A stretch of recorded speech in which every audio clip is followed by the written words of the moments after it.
ठीक है, mock test में सबसे पहला सवाल मेरे भाई यहाँ पे बड़ा प्यारा सा सवाल जो कि आजकल पेपर में ट्रेंडिंग है और कुछ इस प्रकार का परसेंटेज का सवाल।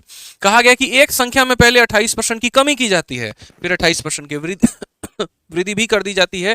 इस प्रकार प्राप्त संख्या मूल संख्या से इतना परसेंट कम है, मूल संख्या ज्ञात करिए।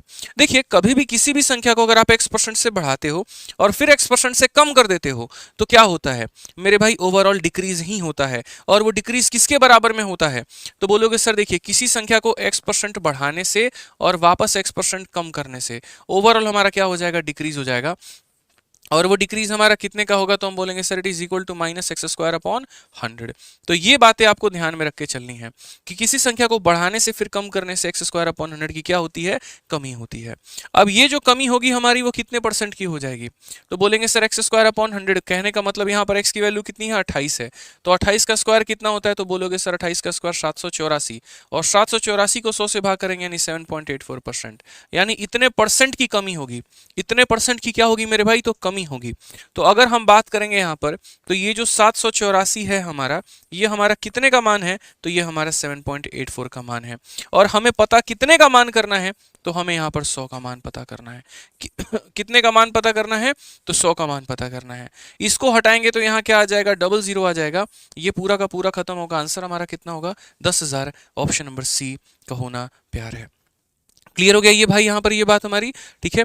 तो हम यहाँ पर क्या बोलेंगे कि जब भी किसी संख्या को हम x% से बढ़ाएं और x% से कम किए तो ओवरऑल जो डिक्रीज होगा हमारा वो x²अपॉन 100 होगा। कितना होगा? x²अपॉन 100, यानी 784/100 यानी 7.84%। तो जो दिया है वो 7.84 का मान है, पता करना है अपने 100 का, यानी 10,000 जो आएगा वो हमारा करेक्ट आंसर होगा। ठीक है, चलो आ जाओ नेक्स्ट क्वेश्चन की बात करते हैं, अगले सवाल की बात करते हैं, अगले सवाल पे चलते हैं। आइए चलिए इसका उत्तर दीजिए आप लोग, क्या बोला गया है। प्रतिशत का एक और प्यारा सा सवाल, क्या कहा गया है जरा देखिए। बोला गया यहाँ पर कि जो ए की हमारी आय है वो बी के आय से 50% अधिक है।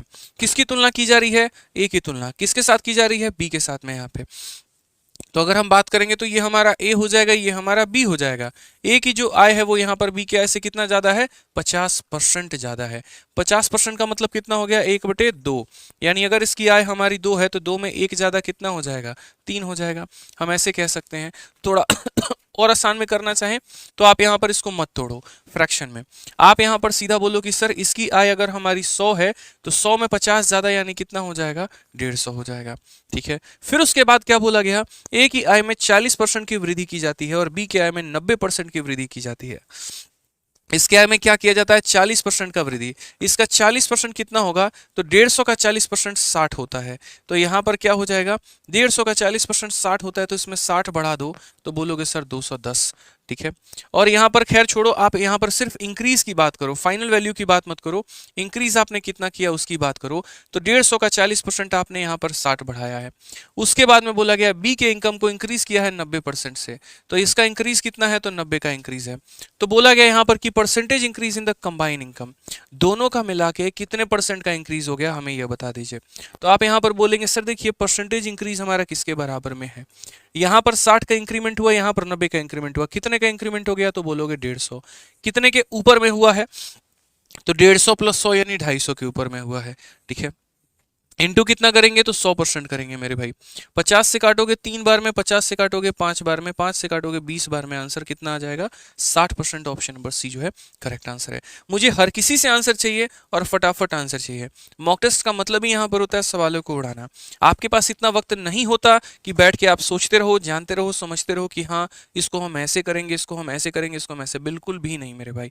ठीक है, आप यहाँ पर सीधा सवाल को समझिए और उत्तर देना शुरू करिए। रफ्तार आपकी ऐसी होनी चाहिए पेपर में, नहीं तो क्या होगा, एक सेक्शन आप अटेम्प्ट करेंगे और कोई ना कोई एक सेक्शन आपका छूट जाएगा। वैसी गलती आप मत करिएगा यहाँ पे।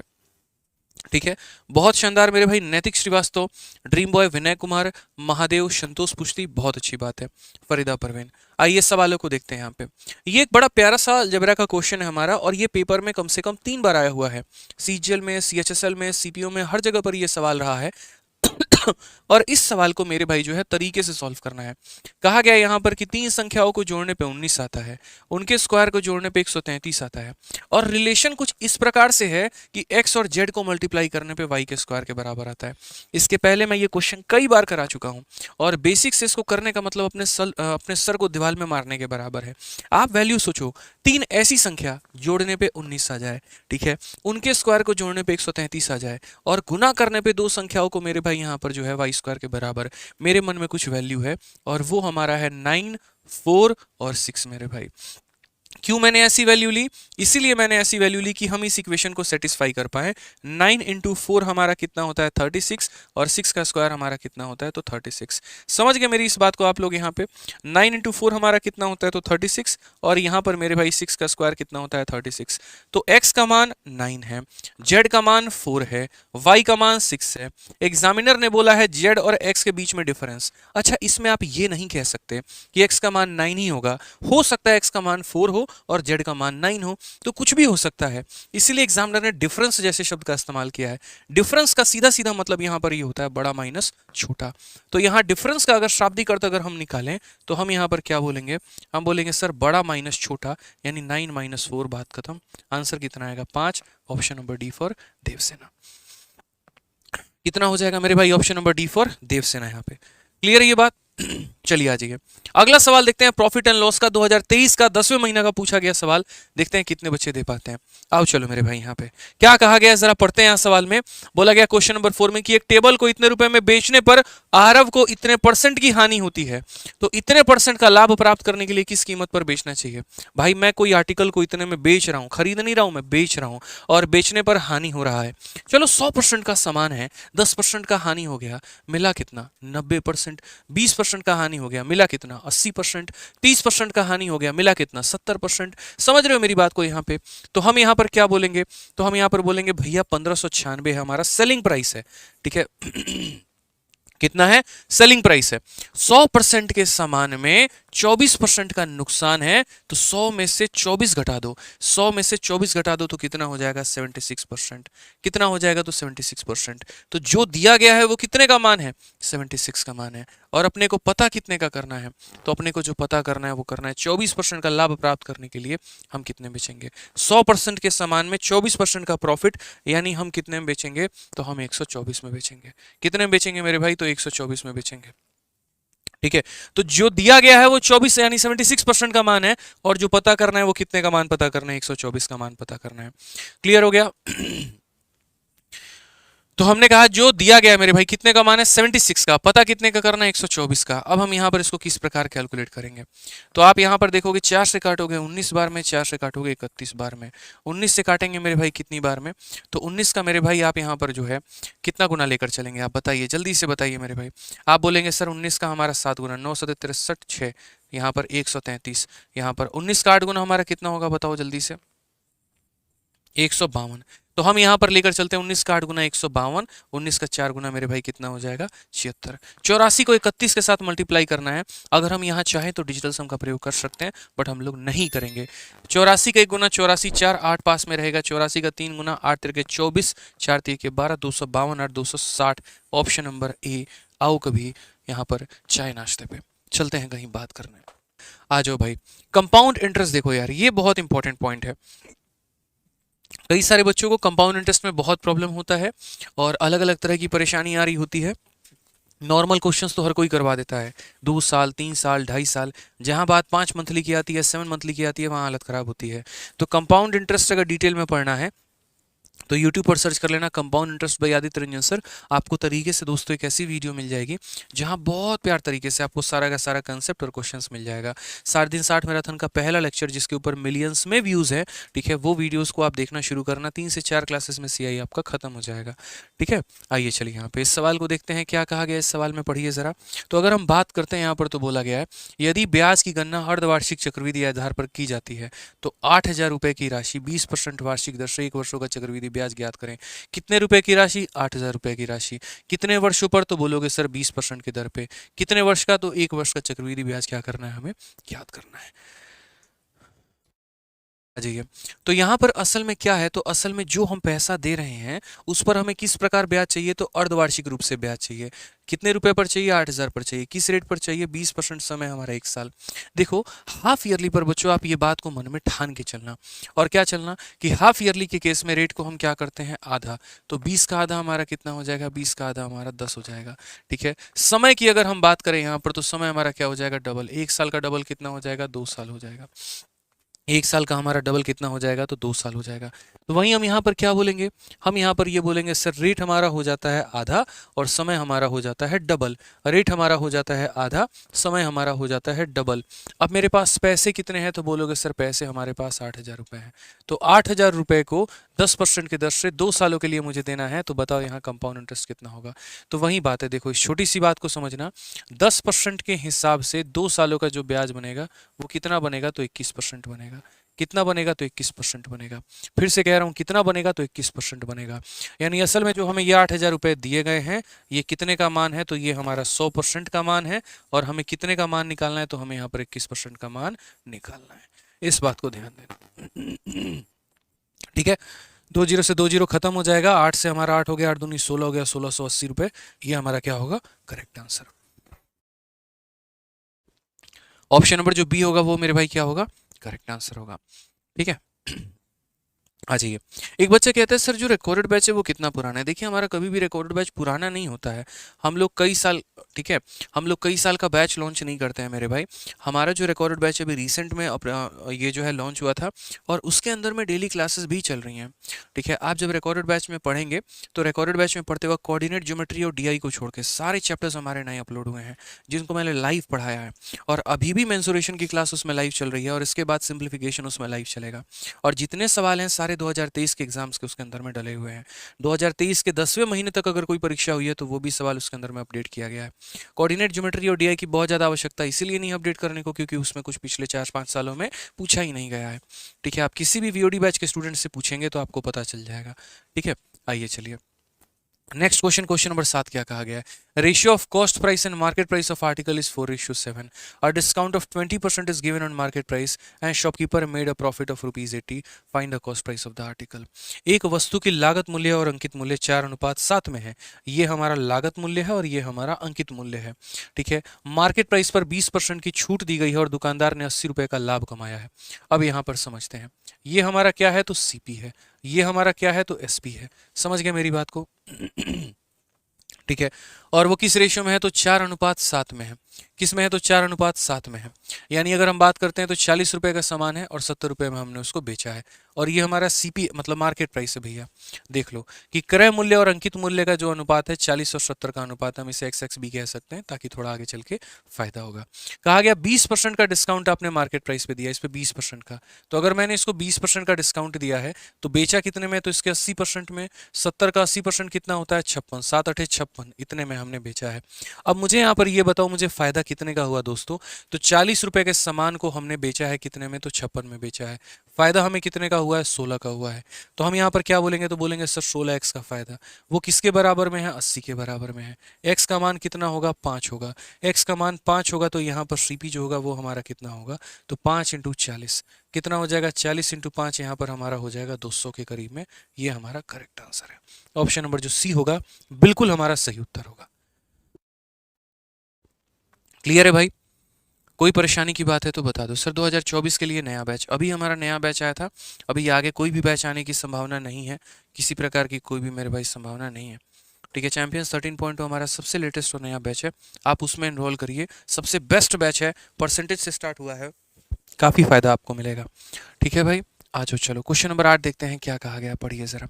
ये एक बहुत ही प्यारा सवाल है और औसत में काफ़ी बार पूछा गया है पेपर में, और बच्चों को बहुत परेशानी होती है, लेकिन इसका हम आपको सीधा ट्रिक बताएंगे। क्या बताएंगे, पढ़िए। 3 संख्याएं इस प्रकार है कि यदि उनमें से किसी भी 2 का औसत तीसरी में जोड़ा जाता है तो प्राप्त संख्या हमारी इतना, इतना और इतना होती है। तीनों मूल संख्याओं का औसत हमारा क्या है, तीनों मूल संख्याओं का औसत क्या है। किसी भी 2 के औसत में तीसरे को जोड़ा जाए, जैसे मानो यहाँ पर a + b के औसत में अगर हम यहाँ तीसरे को जोड़ते हैं तो यहाँ पर कितना होगा, तो बोलोगे सर 164 होगा। हम b + c के औसत में, यहाँ पर b + c के औसत में अगर मान लीजिए हम यहाँ a को जोड़ते हैं तो 158 होगा। हम यहाँ पर c और a के औसत औसत को जोड़ते हैं, ठीक है, सी और ए के औसत में बी को जोड़ रहे होते हैं तो 132 होगा। तो एग्जामिनर हमसे क्या चाहता है, तो एग्जामिनर हमसे यहाँ पर ये चाहता है कि हमें तीनों संख्याओं का औसत बताना है। तीनों संख्याओं का औसत का मतलब a plus B plus C divided by 3 का मान।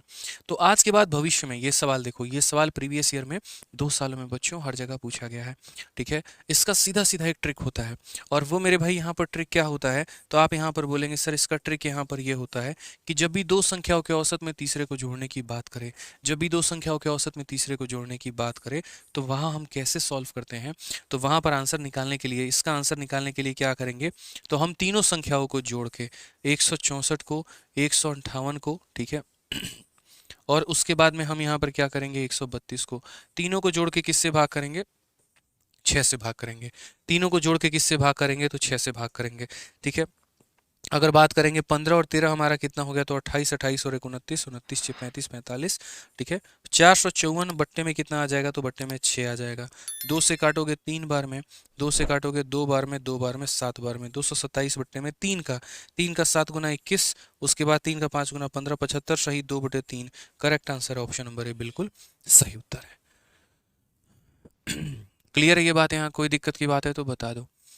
यानी किसी भी दो संख्याओं के औसत में तीसरे को जोड़ा जाएगा इसके बराबर, दो के औसत में तीसरे को जोड़ा जाएगा इसके बराबर, दो के औसत को तीसरे में जोड़ा जाएगा इसके बराबर। तो यहाँ तीनों का औसत निकालने के लिए क्या करो, सबको जोड़ के डिवाइड बाई 6 करो। बेसिक से करोगे तो तुम ये भी ट्रिक निकाल सकते हो, इसमें कोई दिक्कत की बात नहीं है।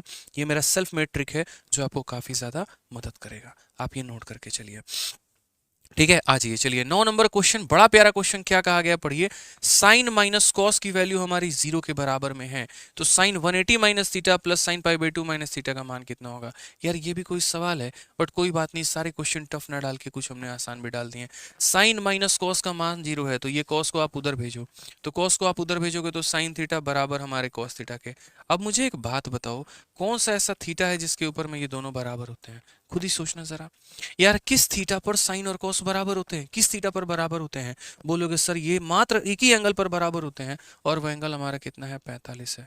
वो एंगल हमारा कितना है, 45 है, मात्र 45 पर ही बराबर होंगे, इसके अलावा और कोई दूसरा एंगल संभव ही नहीं है गुरुदेव, संभव ही नहीं है, ठीक है। तो 45 पर बराबर होंगे, अब 45 पर बराबर होंगे तो जरा सबका मान देखना क्या होगा, तो बोलोगे सर यहाँ देखो, साइन 180 में से 45 अगर होता तो कितना मान आता, 135 आता। उसके बाद में साइन यहाँ पर कितना हो जाएगा, यहाँ 180 का आधा 90 माइनस थीटा, तो क्या बोलेंगे, साइन 90 माइनस थीटा हो जाता है हमारा। अब साइन 135 को हम यहाँ क्या बोलेंगे, तो साइन 135 को हम यहाँ पर ये भी कह सकते हैं, समझना मेरी बात को लेकर, हम यहाँ साइन 135 को ये भी कह सकते हैं 90 प्लस 45। देखो बच्चों मैं यहाँ पर लिख देता हूँ 180 माइनस थीटा, या आप ऐसे कह लो ना सर साइन 180 माइनस थीटा। यार साइन 180 माइनस थीटा कितना होता है, 0 से 90 यहाँ पर कहानी है, ठीक है। 180 से 90 से 180 यहाँ पर कहानी है, ठीक है। तो यानी 180 minus theta second quadrant, second quadrant में साइन हमारा पॉजिटिव होता है, तो पॉजिटिव होता है तो हम यहाँ पर ये बात याद रखेंगे, साइन 180 माइनस थीटा हमारा कितना होता है, तो sine 180 minus theta sine theta होता है, कितना होता है, साइन थीटा होता है। क्लियर है ये बात, यहाँ पे कोई दिक्कत की बात है मेरे भाई तो बता दो आप यहाँ पे, ठीक है। चलिए तो साइन 180 माइनस थीटा कितना होगा, साइन थीटा होगा, थीटा का मान हमारा कितना है, तो 45 है।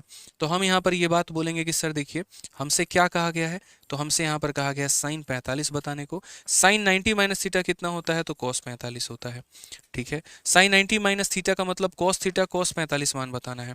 साइन 45 का मान 1/√2, कॉस 45 का मान 1/√2, कुल मिलाकर हो जाएगा 2/√2, और अगर आप इसे काटेंगे तो ये आपका √2 बाहर में। कौन सा ऑप्शन होगा, option number D for Devasena, ठीक है। तो छोटू मोटू क्वेश्चन था, कोई दम नहीं था यहाँ पे। साइन माइनस कॉस 0 था, इसका मतलब 45 डिग्री लेना था, और 45 डिग्री लेना था तो यहाँ 180 minus theta sine theta, sine 90 minus theta cos theta, यानी साइन 45 कॉस 45 हमारा कितना आएगा, तो √2 आ जाएगा। आइए चलिए क्वेश्चन नंबर 11 देखते हैं, 11 में क्या कहा गया है, पढ़िए जरा। 11 में हम बात करेंगे तो क्या बोला गया, पढ़िए। इंग्लिश इसकी इनकम्प्लीट है, इसको हटा दो, 11 को छोड़ो, हटाओ। यहाँ पे 12 नंबर सवाल देखो, 12 क्या बोला गया, कहा गया मेरे भाई यहाँ पर ए बी और सी की क्षमता का अनुपात 7, 5 और 4 है। एक साथ काम करने पे वह 35 दिनों में काम को पूरा कर सकते हैं। ए और बी अगर साथ में 28 दिनों के लिए काम करते हैं तो शेष कार्य सी द्वारा अकेले कितने दिनों में पूरा किया जाएगा, ये हमसे कहा गया है, ठीक है। तो हमने कहा सर देखिए यहाँ पे ratio of efficiency of A B and C, अगर हम बात करेंगे ए बी और सी को लेकर, तो इनके जो क्षमता का अनुपात है वो हमारा है 7:5:4 यहाँ पे। ठीक है, एक साथ काम करेंगे तो 35 दिनों में खत्म करेंगे। They can together finish work in 35 days. यानी अगर हम बात करते हैं तो यहाँ पर हम वर्क निकाले तो कैसे निकलेगा, तो वर्क निकाले तो देखो एक साथ काम करेंगे तो कितना काम होगा, 7×5=12=4 16। एक साथ काम करेंगे तो 16 यूनिट काम होगा, और इस हिसाब से काम को कितने दिनों में खत्म करेंगे, तो 35 दिनों में। 16 का 5 गुना 80 और 16 3 48 और 8 56, यानी इतना काम होगा। कितना काम, 560 काम। क्योंकि भाई मैंने जीवन में हमेशा एक बात को सिखाया है, और क्या सिखाया है सर, 10 वाला क्वेश्चन छूट गया, चलो कोई बात नहीं, छूट गया तो हम उसे दोबारा करवा देंगे, टेंशन मत लो, यहाँ पे ये करवा देते हैं अभी, ठीक है करवा देंगे। तो मैंने यहाँ पर कहा है कि जीवन में हमेशा एक बात सिखाया हमने कि जिसका समय दिया गया होगा, जिसका क्षमता दिया गया होगा, गुना कर देना तो वर्क निकल जाएगा। आप यहाँ पर देखिए तीनों लोग मिलकर 35 दिनों में काम कर रहे हैं, एक दिन में कितना काम करेंगे, 16 यूनिट, तो 35 दिनों में कितना काम हो जाएगा, 560। अब क्वेश्चन में क्या कहा गया है, क्वेश्चन में कहा गया ए और बी ने 28 दिन काम किया है, और बाकी बचे हुए काम को जो है यहाँ पर सी ने किया है। तो इसको हम ऐसे ना लिख के, इसको हम थोड़ा सा ऐसे भी लिख सकते हैं कि अकॉर्डिंग टू क्वेश्चन काम कैसे कंप्लीट होता है। काम यहाँ पर ऐसे कंप्लीट होता है कि अगर सभी मिलकर काम को करेंगे, तीनों मिलकर काम को करेंगे, तो काम हमारा खत्म होगा कितने दिनों में, तो working together they can finish a work in 35 days. कितने दिनों में, तो 35 दिनों में। फिर उसके बाद यहाँ पर ए और बी 28 दिनों के लिए काम करते हैं। कितने दिनों के लिए काम करते हैं, 28 दिनों के लिए काम करते हैं, और बाकी काम जो है यहाँ पर सी जो है टी दिनों में खत्म करता है। तो यानी जो काम ये लोग 35 दिन में करते हैं, वही काम ए और बी पहले 28 दिन करेंगे, फिर सी उसे टी दिनों में करेगा। समझना मेरी बात को लेकर। अब इस इक्वेशन को सॉल्व करो, तुम्हारा उत्तर आएगा ए प्लस बी प्लस सी, 7×5=12, 12×4=16, तो हो जाएगा 16×35 यहाँ पे। ठीक है, फिर ए प्लस बी हमारा हो जाएगा 12×28 हमारा यहाँ पे, और फिर उसके बाद हो जाएगा हमारा सी का मान हो जाएगा 4×टी हमारा हो जाएगा। बच्चे इससे मल्टीप्लाई करने में लगे रहते हैं, मैं कहता हूँ मत करो, कॉमन है तो काट दो ना, क्यों इतना मल्टीप्लाई कर रहे हो। जैसे 4 हो गया तुम्हारा, 4 से 3 बार में हो गया, 4 से 4 बार में हो गया। 35 का 4 गुना कितना होता है, 140 होता है। 28 का 3 गुना कितना होता है, 8 तिरके 24 और 84 होता है मेरे भाई। प्लस हमारा कितना होता है टी।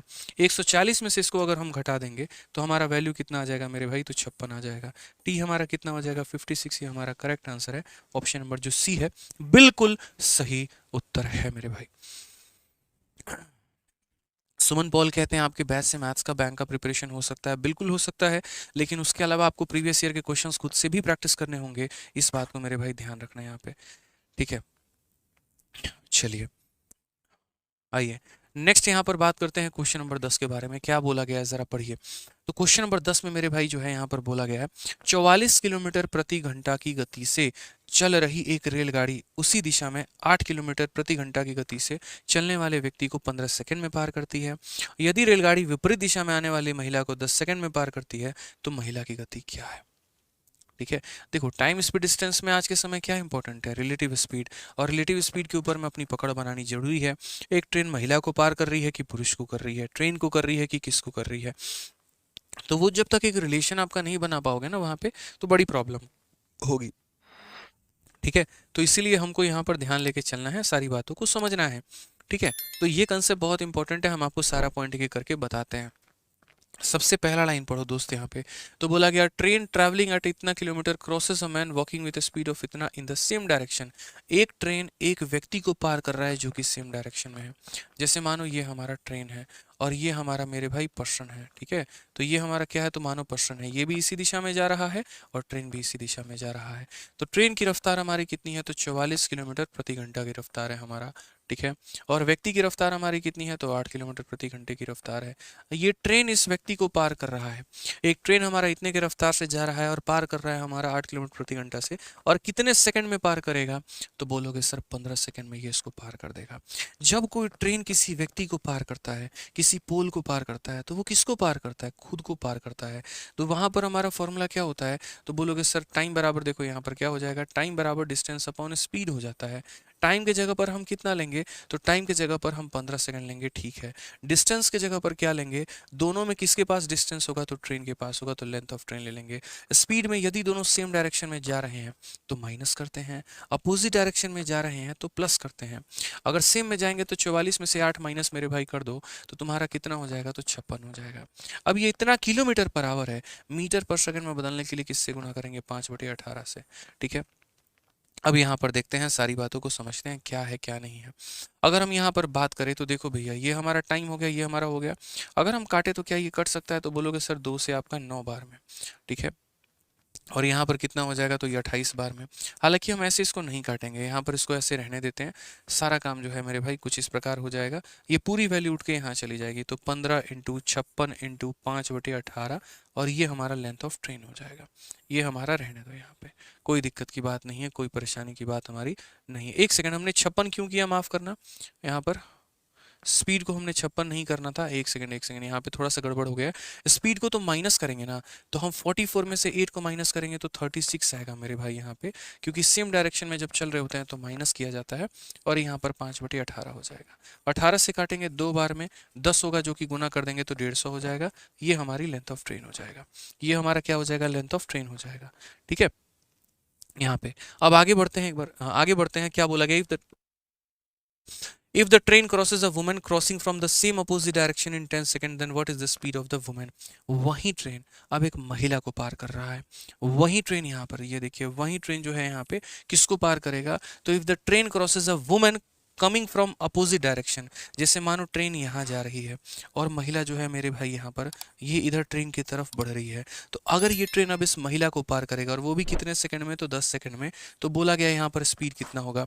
सेम डायरेक्शन में स्पीड को माइनस करते हैं, अपोजिट डायरेक्शन में स्पीड को जोड़ते हैं, तो यहाँ जो टाइम होगा वो बराबर होगा किसके? डिस्टेंस अपॉन स्पीड के, ठीक है। अब यहाँ मुझे क्या लगाना है कि यहाँ पर जो है 10 सेकंड में पार हुआ है, तो समय की जगह पे हम 10 लेंगे। डिस्टेंस में क्या लेंगे? डिस्टेंस में हम लेंथ ऑफ ट्रेन लेंगे। क्या लेंगे? तो length of train. Length of train हमारा कितना होगा? तो 150। और स्पीड के जगह पे क्या करेंगे? दोनों के स्पीड को जोड़ेंगे। ट्रेन की रफ्तार हमारी कितनी है? तो ट्रेन की रफ्तार हमारी 44 है। महिला की रफ्तार मान लेते हैं यहाँ पर y है, और ये देखो किलोमीटर में मान रहे हैं महिला की रफ्तार को। ये भी किलोमीटर, ये भी किलोमीटर, तो जोड़ने पर जो आएगा वो क्या आएगा? वो भी किलोमीटर में। और पूरे किलोमीटर को मीटर पर सेकंड में गुना करने के लिए 5/18 से हम गुना कर देंगे मेरे भाई, ठीक है। y जो माना है वो किलोमीटर पर आवर में माना है, तो आएगा भी किस में? किलोमीटर पर आवर में ही आएगा। इस बात का आप ध्यान रखो, ठीक है। अब यहाँ पर अगर हम बात करते हैं तो 0 से हमारा 0 खत्म हो गया, 5 से हमारा 3 बार में खत्म हो गया, 18 से 3 हमारा कितना चला गया? 54। तो 44 प्लस y हमारा किसके बराबर में? तो 54 के बराबर में, ठीक है। तो y की वैल्यू हमारी कितनी होगी? 54 में से 44 चला गया, 10 हो जाएगा। ये हमारा करेक्ट आंसर है। कौन सा ऑप्शन है? तो option number B for Baahubali बिल्कुल हमारा सही उत्तर है। क्वेश्चन नंबर 13 देखिए, क्वेश्चन नंबर 13 क्या कहा गया? क्वेश्चन नंबर 13 देखो मेरे भाई, two jar A and B are containing the solution of two liquid P and Q. The ratio of the liquid P and Q are in the jar are A and B are इतना and इतना, ठीक है। तो यहाँ पर मेरे भाई question क्या कहा गया है? ठीक है, बोला गया इतना, 7 litre of the solution of jar A and 4 litre of the solution of jar B are mix, what is the ratio of solution of P and Q in next mixture? तो बोला गया यहाँ पर 2 jar A and B are containing the solution of liquid P and Q, ratio of liquid in P and Q, ठीक है। the ratio of liquid P and Q in the jar A and B are इतना and इतना। जैसे jar A की बात करें तो jar A में P और Q का जो हमारा रेशियो है वो कितना है? तो 2:19 है।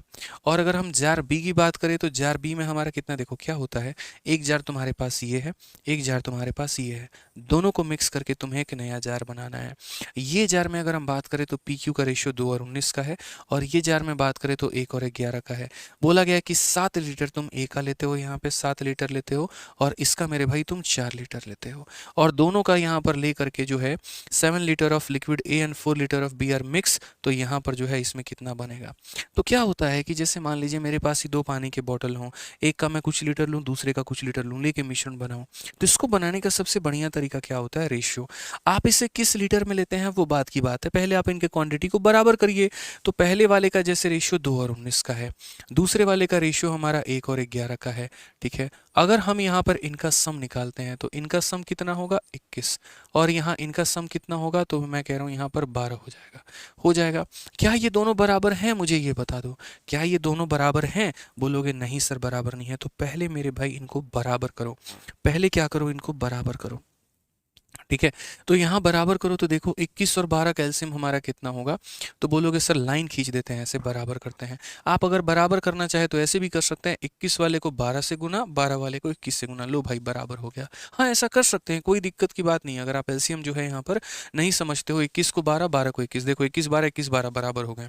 पहले वाले के 7 लेने थे, दूसरे वाले के 4 लेने थे, पहले वाले के 7 ले लो, दूसरे वाले के 4 ले लो, तो पहले वाले को 7 से मल्टीप्लाई, दूसरे वाले को 4 से मल्टीप्लाई, ये हमारा काम हो गया यहाँ पे। अब उसके बाद देखिए कितने प्यार से हमारा सॉल्यूशन आ जाएगा यहाँ पे, बहुत आसान होगा मेरे भाई यहाँ पे, बहुत आसान, बहुत प्यारा। ठीक है, तो हमें ये सब इसकी कोई भी आवश्यकता नहीं पड़ेगी। हमने 7 से काटा है कितनी बार में, 3 बार में। ठीक है, 4 से काटा है कितनी बार में, 3 बार में, और 3 से काटा है 3।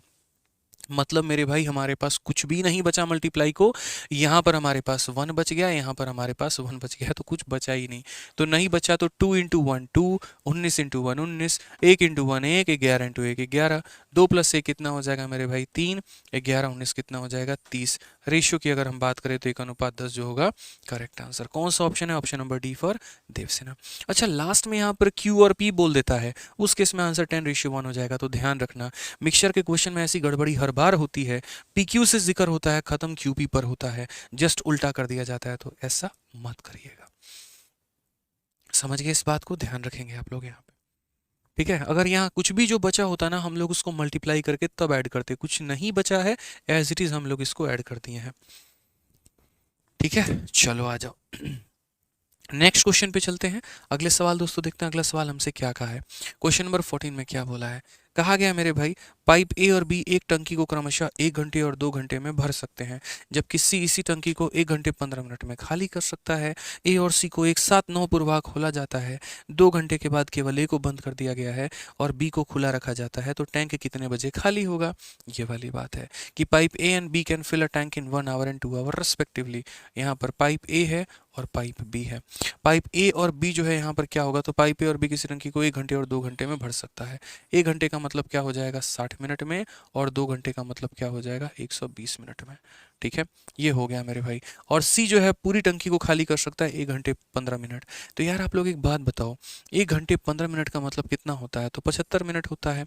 तो सीधा यहाँ पर क्या लिखो 75 मिनट लिखो यहाँ पे कि सर सी खाली करने वाला टैंक है तो 75 मिनट में खाली करेगा। तो ए जो है और बी जो है इतने इतने घंटे में भर सकते हैं, सी इसको इतने घंटे में खाली कर सकता है। सबसे पहले जब भी किसी का भी टाइम मिले तुरंत क्या ले लेते हैं एलसीएम। क्या ले लेते हैं एलसीएम। एलसीएम लेने के भी तरीके हैं, और वो यहाँ पर क्या तरीका है, एक ऐसी कॉमन संख्या ढूंढो जो हर किसी को काट रही हो। तो 15, तो आपने 15 कॉमन ले लिया। 15 ऊपर वाले को कितनी बार में काटेगा 4 बार में, इसको कितनी बार में काटेगा 8 बार में, इसको कितनी बार में काटेगा 5 बार में। तो 15 तो कॉमन ले लिया, अब जो बच गए हैं उनको आपस में गुना कर दो। तो जो बच गए हैं उनको आपस में गुना कर दो, 15 चौके 60, 60 का 5 गुना 300, और 300 का 8 गुना कितना हो जाएगा 2400। तो यहाँ पर हम जब एलसीएम की बात करेंगे तो मेरे भाई हो जाएगा 2400। फिर से रिपीट कर रहा हूँ यहाँ पे, हालांकि इतना मत करो, इस बात को समझो यहाँ पे। ठीक है, जैसे मानो यहाँ पर क्या हो जाएगा 60 और 120 का, या फिर ऐसे भी कर सकते हो, हटाओ एलसीएम जरूरी नहीं मल्टीपल भी ले लो। आप ऐसा कर लो 60 और 120 का एलसीएम 120 हो गया। अब 120 और 75 का एलसीएम लेते हैं, तो यहाँ पर 15 कॉमन आ जाएगा। ये 15 का कितना गुना 8 गुना, और ये 15 का कितना गुना 5 गुना। बस मेरे भाई सबको मल्टीप्लाई कर दो, वही एलसीएम है। 8 पचे 40, और 40 का मेरे भाई 15 गुना, तो 15 चौके 60 यानी 600 हो जाएगा। ठीक है, 600 को 60 से भाग करेंगे 10 आएगा, 600 को 120 से भाग करेंगे 5 आएगा, 600 को हम इससे भाग करेंगे तो हमारा 8 आ जाएगा। आ गया, ये भरने वाले थे तो प्लस और प्लस, और ये खाली करने वाला था तो मेरे भाई यहाँ पर माइनस। अब आगे क्या कहा गया है जरा पढ़ो। अगला मेरे भाई सवाल में यहाँ पर ये बोला गया है कि ए और सी को टर्न टुगेदर 9 बजे किया गया, सुबह 9 बजे ऑन कर दिया गया है। आप ऐसे समझ के चलिए सुबह के 9 बज रहे हैं, बिग बॉस का घर है, और ए और सी को यहाँ पर जो है चालू कर दिया गया है, लो तुम लोग काम करो। फिर उसके बाद 2 घंटे के बाद ए को बंद कर दिया जाता है और बी को जो है ऑन कर दिया जाता है। अब यहाँ से 2 घंटे के बाद बात है 11 बजे की। ठीक है, ए को कमरे से बाहर निकाल दिया गया है, बहुत बदतमीज इंसान है। ठीक है, sorry, after 2 hour only A is close, हाँ बिल्कुल, ए को बाहर निकाल दिया गया है और ए की जगह बी को ला दिया गया है। अब बी प्लस सी काम कर रहे हैं, तो बताओ यहाँ पर टंकी कितने बजे एग्जैक्टली जाके फिल हो जाएगी। समझ गए यहाँ पे इस बात को लेकर आप लोग। तो यहाँ 9 बजे से लेकर 11 बजे तक किसने काम किया, तो ए और सी ने, यानी 2 घंटे तक ए और सी ने काम किया है। उसके बाद मेरे भाई यहाँ पर 11 बजे के बाद जितना भी समय लगा हो उसे हम टी आवर मान लेते हैं। तो यानी बी प्लस सी ने कितने घंटे काम किए, तो टी घंटे काम किए, और ये जाकर हमारा बराबर बराबर हुआ किसके, तो टोटल वर्क के। किसके बराबर हुआ, टोटल वर्क के। ए भरने का काम करता है, सी खाली करने का। 10 - 8 कितना हो जाएगा, तो मेरे भाई यहाँ पर 2 हो जाएगा। उसके बाद बी प्लस सी की बात करें, 5 - 8, 5 - 8 कितना हो जाएगा, तो 5 - 8 मेरे भाई यहाँ पर -3 हो जाएगा। और -3 इंटू टी। यार टंकी भरेगा कभी, बताना जरा। बस वही बात है, टंकी तो भर ही नहीं सकता है, तो भर ही नहीं सकता है, तो जब टंकी खाली होता है तो हम वर्क को कितना मान लेते हैं, 0 मान लेते हैं। इस बात को समझना दोस्तों, ये गलती करते हैं बच्चे यहाँ पे, आप वो गलती मत करना। अगर यहाँ पर टैंक के एम्प्टी होने की बात हो रही है तो वर्क क्या हुआ है, 0। और अगर टैंक भरने की बात हुई है तो यहाँ पर हम टोटल वर्क को ले रहे होंगे। तो इसीलिए इस बात का स्पेशल आप लोग ध्यान रखिएगा। जिस तरह अगर टंकी भरने की बात होती है तो हम यहाँ टोटल वर्क लेते हैं, टंकी खाली करने की बात होती है तो हम यहाँ पर 0 लेते हैं। मैंने यहाँ 600 लिया है, आप 1200 ले सकते हो, आप यहाँ 1800 ले सकते हो, आप यहाँ कुछ भी ले सकते हो, कोई दिक्कत की बात नहीं। इसका एलसीएम 360 होगा, मैंने नहीं लिया 360, मेरी अपनी मर्जी। हम यहाँ ये भी ले सकते हैं, कोई दिक्कत नहीं है इसमें। ठीक है, समझ में आ रहा है बात यहाँ पे? ठीक है, आ जाओ मेरे भाई यहाँ पे। इसमें कोई बाउंडेशन नहीं रहता है, बस एक ऐसी बड़ी से बड़ी संख्या लो जो सबसे क्या हो जाए तो कट जाए यहाँ पे। और जो बच्चा 360 कह रहा है मेरे भाई, एक बात बताना, 360 तुम कैसे ले सकते हो यार? ठीक है, 75 कभी 360 को काट पाएगा? नहीं काट पाएगा, 360 एलसीएम होगा ही नहीं। ठीक है, एक जीएसटी इंस्पेक्टर के नाम से ड्रीम जीएसटी इंस्पेक्टर, एलसीएम 360 होगा भाई, 360 काट लेगा, ये काट लेगा, 75 से कहाँ से काट पाओगे? नहीं काट सकते। ठीक है, तो यहाँ पर 2 घंटे इन लोगों ने काम किया, टी आवर तक इन लोगों ने काम किया, टंकी हो गई तुम्हारी खाली। हम यहाँ बात करते हैं 4, ये माइनस का 3t तुम्हारा उधर 3t चला जाएगा। अगर हम बात करेंगे 3 डिवाइड में होगा तो 4/3 जो होगा यहाँ पर टी के बराबर। अगर हम बात करें तो टी की वैल्यू कितनी होगी, 3 से डिवाइड करेंगे, 1 सही 1/3 घंटे, क्योंकि 3 से एक बार में भाग करोगे 1 सही 1/3 घंटे, इट मीन्स यहाँ पर 1 आवर। और ये जो 1/3 होगा इसको मिनट में बदलो ना यार, तो 1/3 को मिनट में बदलने के लिए किससे मल्टीप्लाई करोगे, 60 से, 3 से काटोगे 20 बार में, तो हम यहाँ बोलेंगे 1 घंटा 20 मिनट, 1 घंटा 20 मिनट। तो टंकी भरेगी कितने बजे, 9 बजे शुरू हुई थी, 9 बजे के बाद 2 घंटा 11 बज गई, और 11 बजे के बाद 1 घंटा 20 मिनट, 11 बजे के बाद मेरे भाई 1 घंटा 20 मिनट, तो 11 और 1 12:20 पे टंकी हमारी खाली हो जाएगी। भरेगी थोड़ी, वो तो खाली होने आई है, खाली होगी। Option number D for Devasena. क्या हो जाएगा मेरे भाई, option number D for Devasena हो जाएगा। क्लियर है ये बात? कोई दिक्कत की बात है, कोई परेशानी की बात है तो मेरे भाई यहाँ पर बता दीजिए। तो पाइप एंड सिस्टम की जो सवाल होते हैं ना, बड़े प्यारे सवाल होते हैं, ध्यान देना होता है, फोकस रखना होता है। टंकी खाली है कि भर रही है, खाली है तो 0 लेना, भर गई तो यहाँ पर टोटल वर्क के बराबर ले लेना। ठीक है, समझ गए मेरी बात को? यहाँ पे बहुत ही प्यारा क्वेश्चन था। चलिए क्वेश्चन नंबर 15 देखिए क्या कहा गया है। 3 व्यक्ति बी और सी ने एक व्यवसाय में कुछ धनराशि का निवेश किया है। अब ये सवाल हम करेंगे नहीं, ये सवाल आप लोगों को करना है, और देखते हैं कितने बच्चों की मेरे भाई तैयारी है कि वो इस सवाल का उत्तर दे पाते हैं। तो इस सवाल का उत्तर जो है यहाँ पर आंसर देना है आपको किस में, कमेंट बॉक्स में।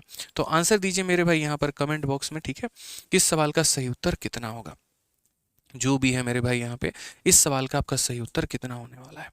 3200 है, 3600 है, 3000 है, 3500 है, और उसके बाद में यहाँ पर जो है तब हमें पता चल पाएगा कि आपका कितना गणित सही है और कितना गड़बड़ है। और आज के सेशन का जो पीडीएफ है हमारा, वो हमारे ये दोनों टेलीग्राम पर आपको मिल जाएगा। Maths by Aditya Ranjan and हमारा रैंकर्स गुरुकुल, ये दोनों टेलीग्राम पर आपको मिलेगा। रैंकर्स गुरुकुल हमारा ऑफिशियल टेलीग्राम है जिसपे सभी टीचर्स के नोट्स जाते हैं, और मैथ्स बाय आदित्य रंजन पर हमारा मैथ्स का सारा नोट्स जा रहा होता है। आप ज्वाइन कर लीजिएगा दोनों टेलीग्राम को, दोनों के लिंक डिस्क्रिप्शन में है।